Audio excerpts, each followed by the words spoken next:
Welcome to the GCNTech show.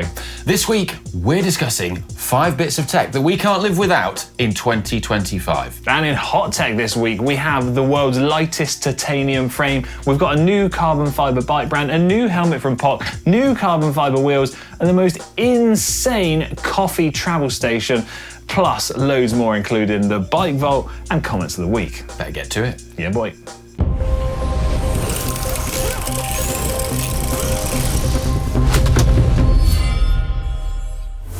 Okay, this week we are discussing 5 bits of tech that we cannot live without in 2025.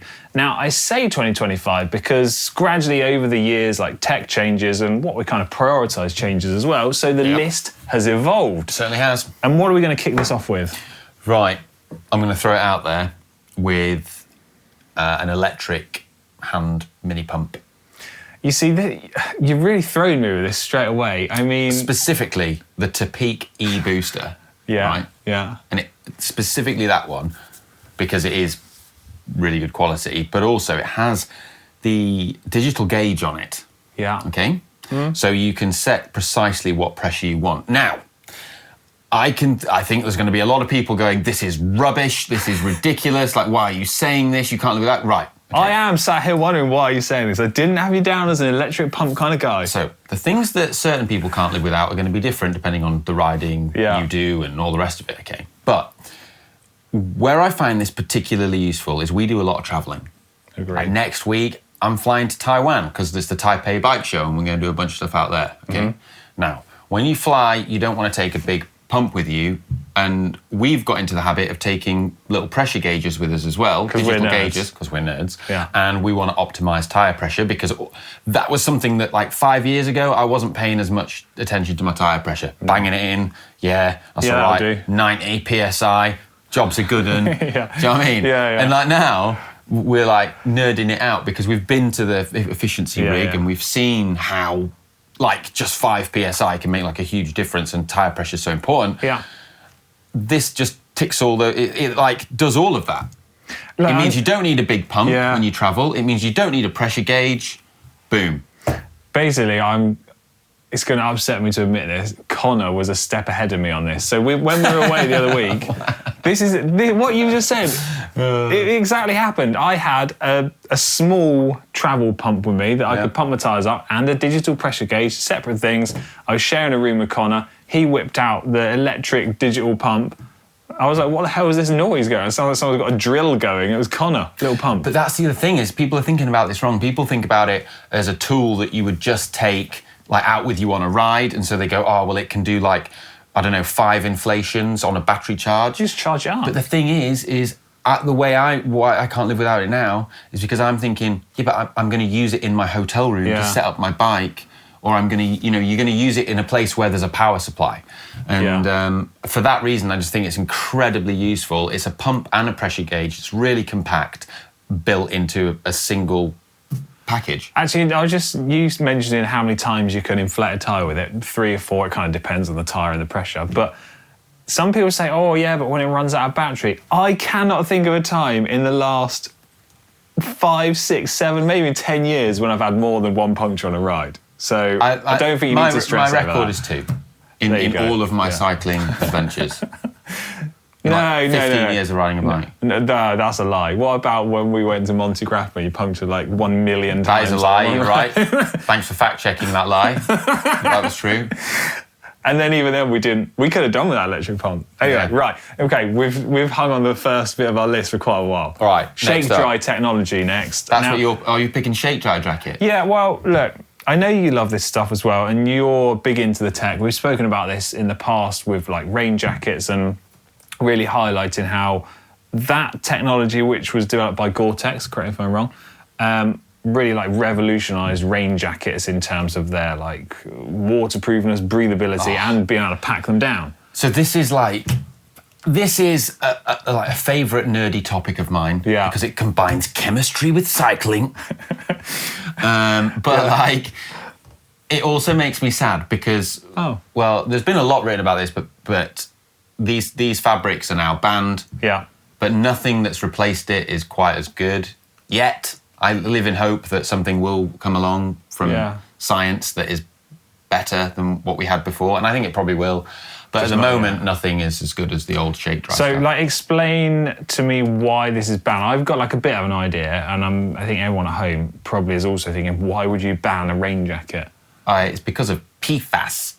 It's perfluoroalkyl chemicals. So basically, it's polymers, okay, that feature fluorine atoms bonded to carbon atoms. That's just what I thought, actually. Okay, and this is really hydrophobic. So that's why it makes the water bead and not go through, okay? Yeah. And that's why it's non-stick, so it's used in Teflon pans as well. Mm-hmm. And the problem with it is now we're going to go chemistry time, is that fluorine is the most electronegative element in the periodic table, so the universe. And what that means is that carbon's quite sort of positive kind of thing relative to fluorine. And so it means that negative and positive, the carbon-fluorine bond is super strong. Okay. Okay? Yeah. Do you want exact figures? You're going to give them anyway? Like 10 years of studying chemistry. Yeah. 485 kilojoules per mole is the bond dissociation. Now that much sounds like a random number, but that's actually a lot. So to put that into context, a carbon-carbon bond is like, 369, I think.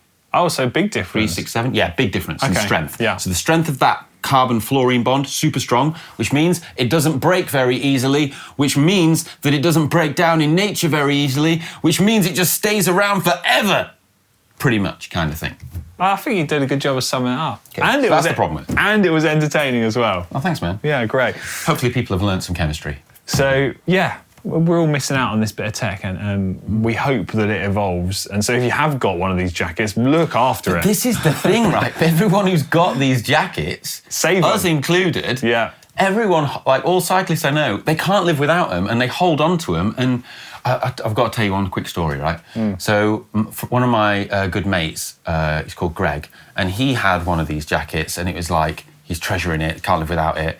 And he crashed descending the Galibier in France, and he woke up like in an ambulance being taken away as they were like he'd broken his arm, heartbreakingly like cutting the shake dry off him, knowing that it can't be replaced. Oh, man. He's like, I feel his pain. Yeah. That's absolutely dreadful. Yeah. Right, next on this list, I think we both agreed on this one. Carbon fibre wheels. Like deep wheels. I love them. Yeah, you can't have deep wheels, but right, if you can't, we're talking in the frame of can't live without. Can't live without wheels, one depth, obviously. You've got to have one set, like one depth. Okay. What do you go for? 50 is easy. I'd go 45s, but I'm a bit smaller than you. Yeah. A bit lighter. Yeah. But yeah, I mean, around that 45, 50. Like, I know people are going to say this sounds really over the top and like bougie, and we're like, yeah, but it's not for everyone. This is like things we can't live without. Yeah. But even last week, we put it in the show, I think it's Von Riesel launched a set under £1,000 that are with DT Swiss hubs. Yeah, it's amazing. I mean, carbon wheels make any bike look cool immediately. Plus lighter, faster, nicer to ride, all that usual jazz. I'll tell you one thing that I know you were going to mention anyway, but I'm going to just drop it in here.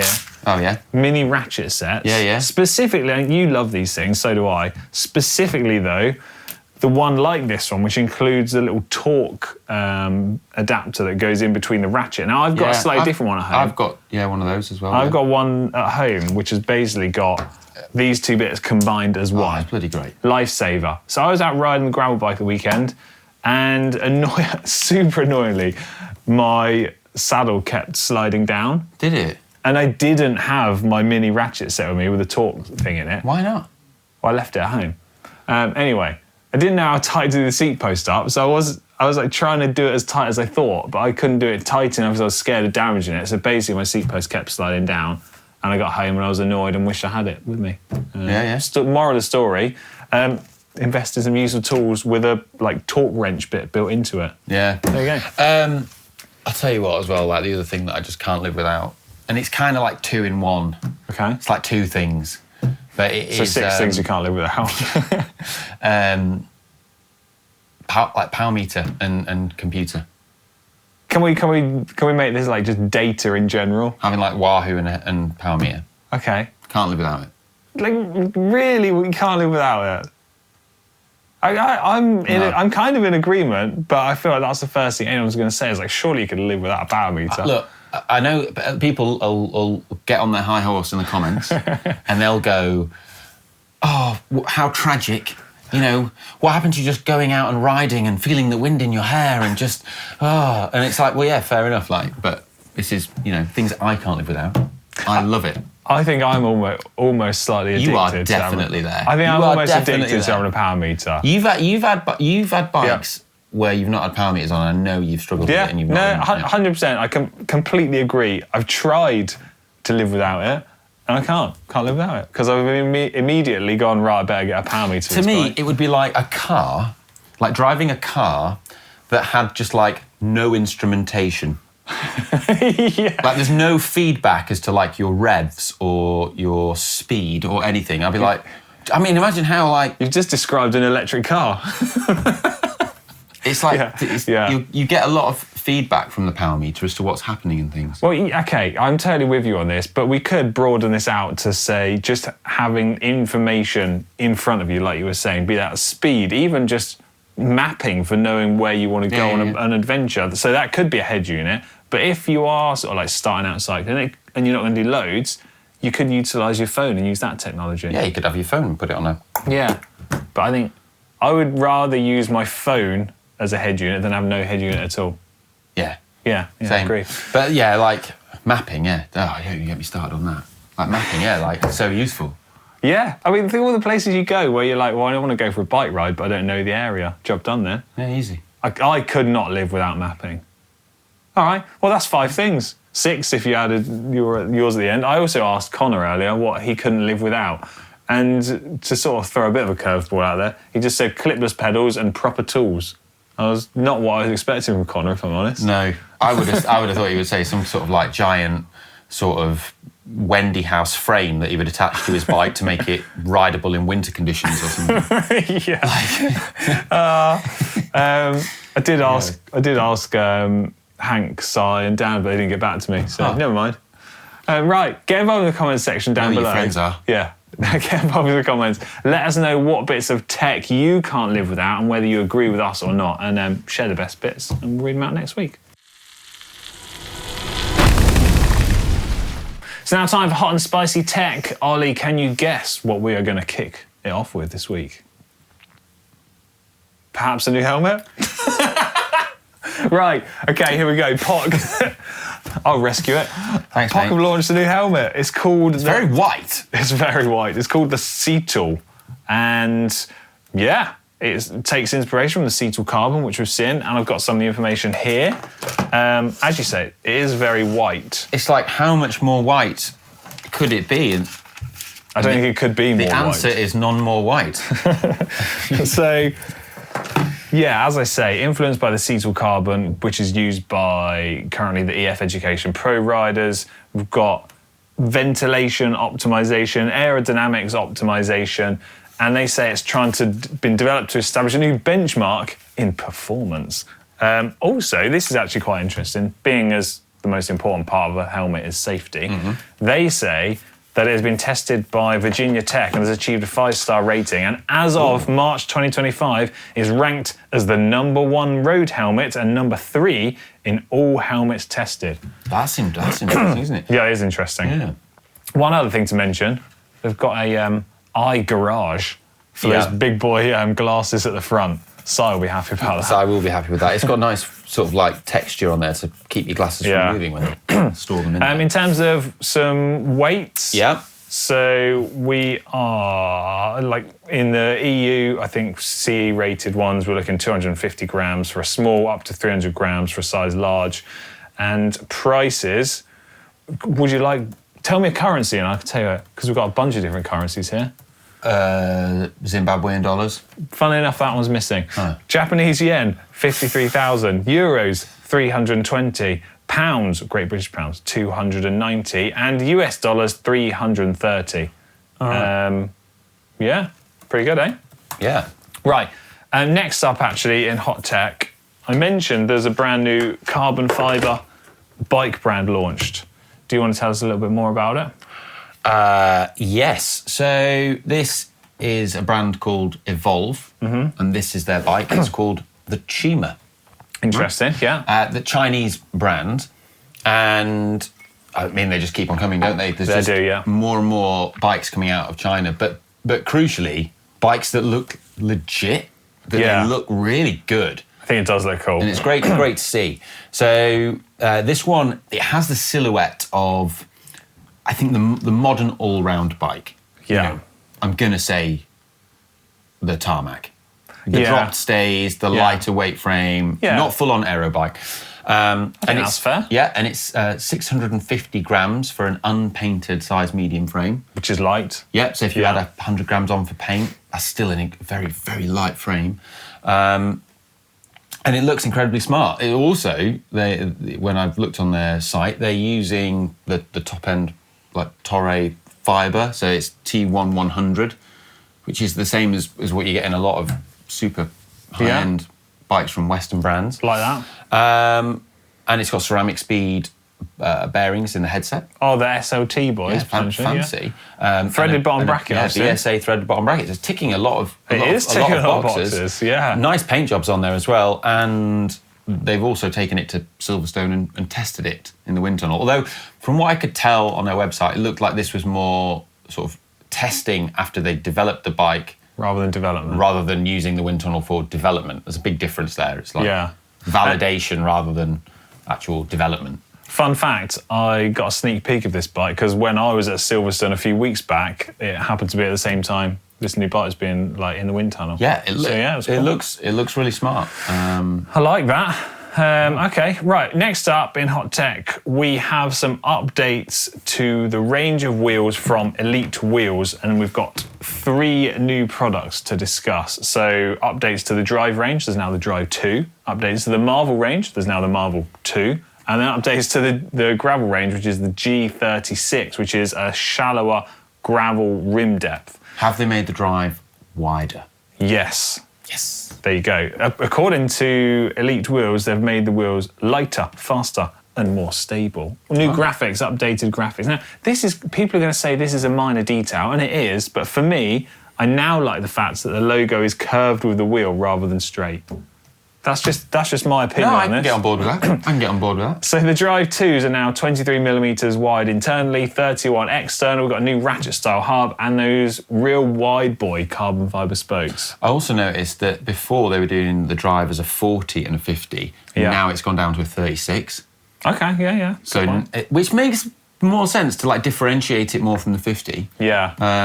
And a 65. More of a climbing wheel, and then it's just like 1,260 grams a pair for those 36s. Yeah. Proper good, like, climbing wheel. Yeah, that is good. So then also the Marvel 2 range also features a wider rim and bit of an update to there. So we've got a 36, a Marvel 36, a Marvel 50 and a Marvel 65, so similar kind of rim depths. So the Marvel is like, the Drive is like their top. Premium. And then the Marvel is like... It's designed to be like that more affordable price point. Yeah. So you're missing out on some of that kind of tech used in the drive wheel.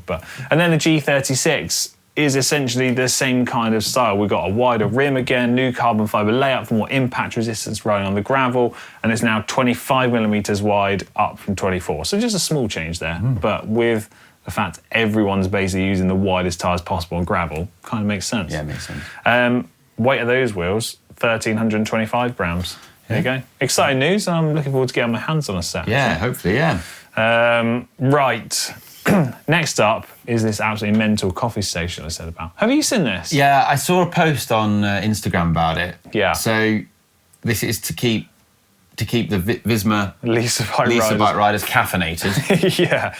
With the most popular psychoactive drug in the world, caffeine. Yeah. Facts.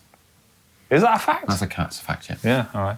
I won't fact check you. I fact check you earlier. You can fact check you all you like. That is a fact. Okay, it is the world's most popular psychoactive drug. So, according to the Instagram post that I saw, they say the company said they built 2 flight cases for the riders from Visma Leaseabike pro cycling team, and they've got the, correct me if I'm saying this wrong, La Mazzocca coffee machines in there. Mazzocco, yeah. Yeah, Mazzocco, sorry. So fancy pants espresso machines, those. Yeah, right. But there's also 2 coffee grinders, but only 1 coffee machine. And I was confused by that until I saw the picture where I realised There's one grinder for decaf beans, one for caffeinated beans. Oh. Because I was like, why would you have 2 grinders but 1 coffee machine? There you go. Kitted out with I like the inserts. For what grinder have they got in there? According to here, it's a Mazzocco Pico. Yeah. Just meh. It's not a Marl Koenig though, is it? I got no idea what you're talking about. Marl Koenig, Grinder King. It's German. Grinder King, there you go. It's reminds me of Plough King from The Simpsons. Right. Anyway, yeah. Having spoken about the shake dry technology earlier in the show, Yep. there are some updates to a rain jacket here from Rapha. And basically they're saying this is their version of the best rain jacket they can possibly make. Maybe this is what we've been waiting for. Maybe we were saying that about the shake dry. Nothing has beaten it yet. None of the replacements for it that are eco-friendly have matched it. Maybe this is it. Maybe this is finally... According to their press release, they say it's ultra packable and the lightest rain jacket Rapha's ever created and compresses easily into a jersey pocket, weighing less than the equivalent Pro Team GORE-TEX shake dry jacket, 128 grams. And it doesn't have those nasty carbon fluorine bonds. With their, what was the thing? 400 moles? 485 kilojoules per mole, yeah. Yeah, that's what I thought, yeah. Bond dissociation energy, yeah. That was on the tip of my tongue, that was. Yeah. Right, there you go. So hopefully we see this tech evolve further still. Anyway, at the start of the show I mentioned there was a new lightest titanium frame set in the world. Now is the perfect time to talk about it. So it's from Litespeed, and they've called it the Colder Reis, which is Majorca, that's Sacalobra's real name. The real name. So the frame comes in at 948 grams for size medium. It would be very light if it's started with the 2. Yes. Again, BSA bottom bracket. Yeah. And, it looks very smart. I like the anodized finish on it. I'm a big fan of that. It looks like a very smart bike, but it's very light. Yes, for titanium. For titanium, yes. But it's got a weight limit of 85 kilograms, which means that Filippo Ganna ain't getting one. If I'm honest, I think it rules out a hell of a lot of people. I'm all for this. I love titanium bikes, right? I love the material, but in my head, you're trying to merge 2 conflicting things together. Yeah. If you want to make a super, super lightweight frame, surely at the start of the process you go, well, maybe titanium isn't the best option for this. They're not going to sell many in Doncaster. No, they're not. I'm allowed to say that because I'm from there. I do think it's cool though, nonetheless. And as you say, I like the different anodized colours on there. So there you go. Yeah. And then finally in Hot Tech, we've got some news, just quick news, about a US-based bike brand who have, unfortunately, I have to say, they're just going to have to put their prices up because of some of the tariffs and stuff in the US. Yeah, that's mental, right? Yeah. Connor sent me this, and it was interesting reading through some of the comments because there was some people just embracing it, going, yeah, we appreciate your honesty. Your prices have gone up, so you put the end retail price up. And there was other people saying, no, you're going to have to just deal with that as a company. But they're like, well, we can't. We can't afford to just pay the extra money without charging more. So basically, if a tariff is up, say 25%. Yeah. On a lot of things, that's the margin. The companies can't just absorb that. So I thought it was interesting because I think this has happened quicker here because it's a smaller bike brand. So it'll be interesting to see how it plays out over time with some of the big players out there. A lot of our partners are US companies, Yeah. So it'd be interesting to see how they go. Yeah, there you go. Also, you had some coffee mugs sent in, didn't you? Oh, I've left them downstairs. We'll be back with the coffee mugs in a minute. Okay, someone sent in some mugs, right? I don't know who sent these, so if you did send them, comment below. But they sent these 2 mugs, right, which made us laugh. So they sent us a UCI has no jurisdiction here mug with the stats of the Monte Grappa ride I did. And then my personal favourite is this one, which I'll kind of show if you can almost see that. There you go. We'll get a close-up. I'm not lunging for you in Lycra. This is just how I have to stand. One of your favourite catchphrases, I feel. Well, no, that was, so that's what I said on the steepest road in the world one. Yeah. That's what I say when I'm... Well, it's true. That's what happened. But yeah, they're brilliant. Thanks for whoever sent those. We have the best fans, don't we? We do. The viewers are great. Thanks, guys. Anyway. Shout up if you did the hard work. Yeah, if you did that, let us know. Right, more hot tech next week, and it is now time for comments of the week. So comments you've left underneath our videos from last week, we pick out the best ones and read them out. Last week's show, I was not here. Obviously, I was on holiday. You and Connor. I haven't seen the show yet, so you can read the show. For Young Plan said, guys, really love and share your passion for expensive and fancy cycling tech and gear. However, since we're not all dentists, dentist Freds, this person really doesn't like dentists. Yeah. And to be frank, most of us aren't pros, so the diminishing returns of saving 5 watts for an additional $2,000 is really just vanity in most cases. I'd really enjoy having dedicated regular show for budget cycling tech. Yeah. Where do I get the best value for money? Let's call it watts per pound, pun intended. Which lower range bikes are best, and which of last year's tech is available for less than half the price? Which GORE-TEX is now basically available, the current one, if I'm so on. Yeah, great. I think that's great. I think we can do, we try and do more. We do try and do quite a bit of that. Yeah, we do. But I think we could do more. 100%, I completely agree. I think the reason that often you see more stuff about the top end stuff is because that's where the development and new tech is, and then it gradually trickles down, as we always say. What I would say, though, is that to that end, right? Yeah.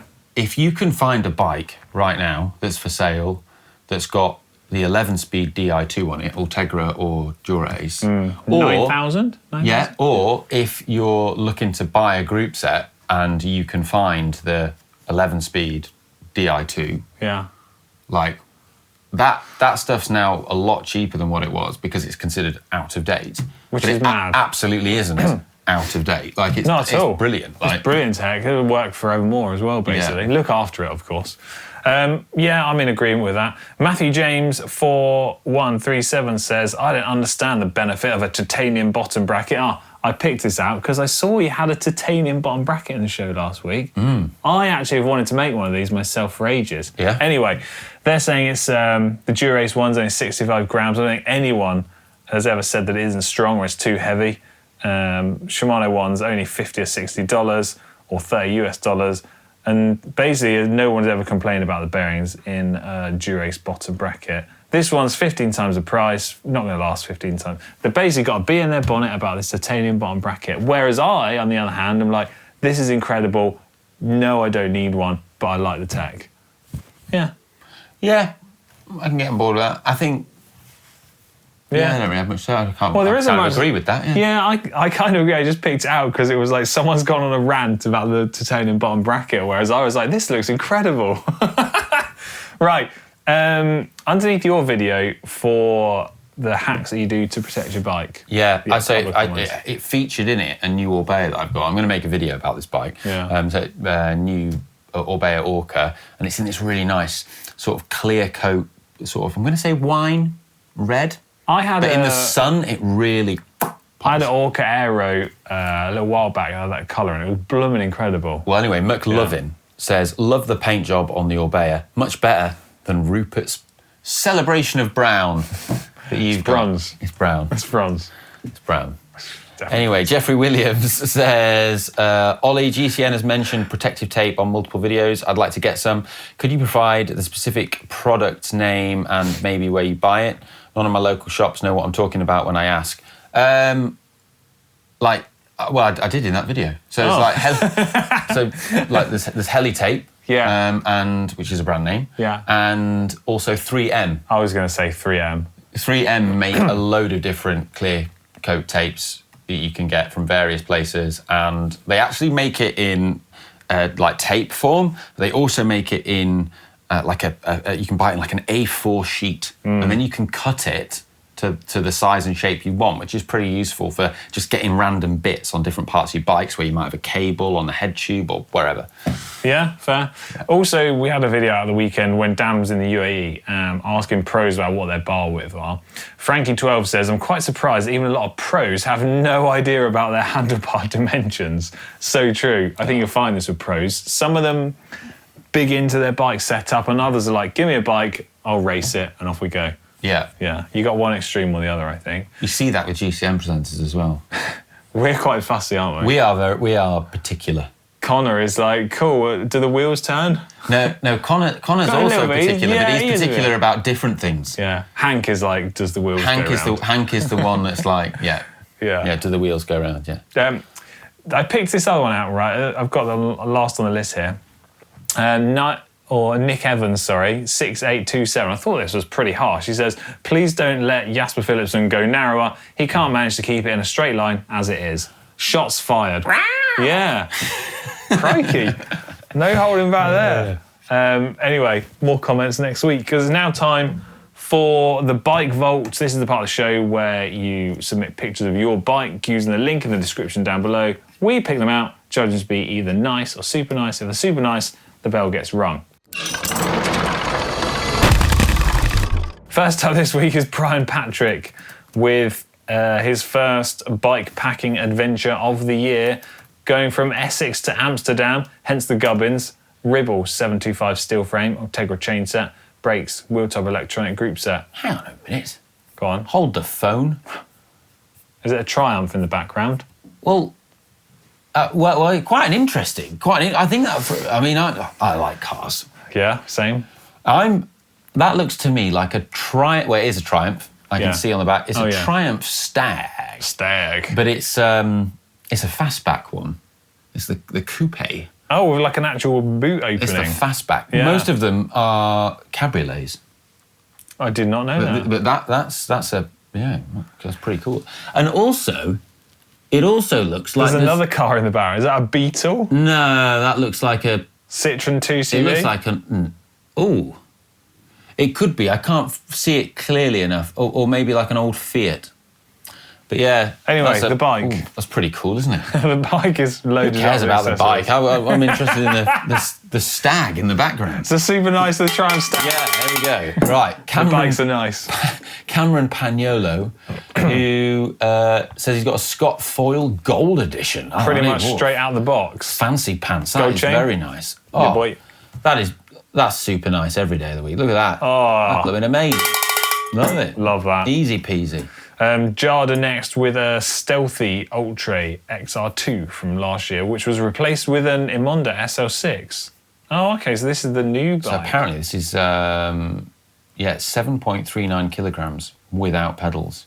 Also, interesting, gone for the Yolio wheels on there as an upgrade. Yeah. Nice. I'm really liking this bike. I like the photo. Yeah. Well presented. I can't see what's holding that bike up. I can't see a shadow stand. Something's been photoshopped out. Good on you for that. Super nice? That's a super nice, isn't it? Very nice bike, that super nice. Cannondales and coffee next. Good combo. Yeah. What would their friends have? Trex and Tees. Yeah.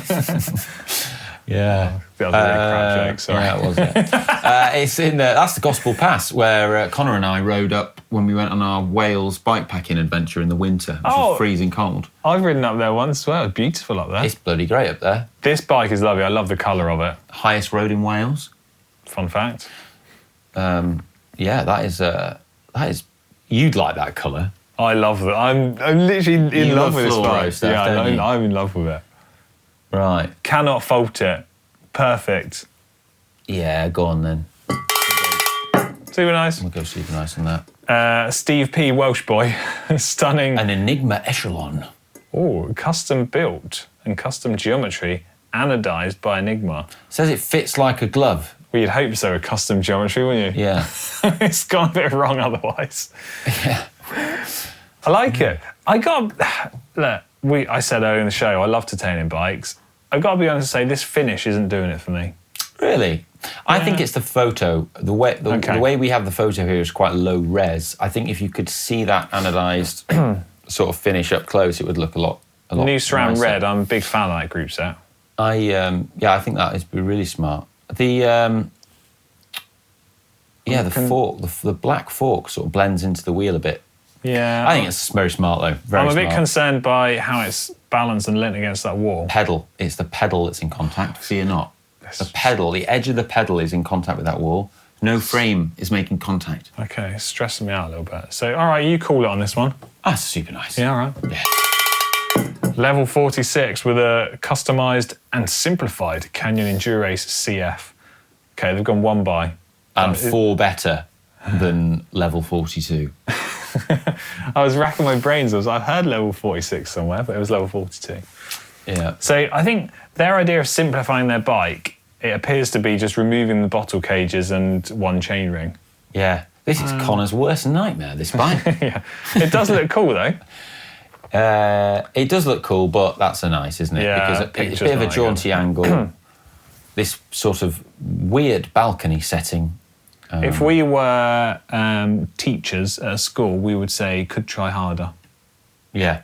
Yeah, could try harder, I'm afraid. Yeah. That was it. That was the last bike for this week's show, which means the show's drawn to a close. I hope you and Connor had a good time last week. I missed being here while I was on holiday.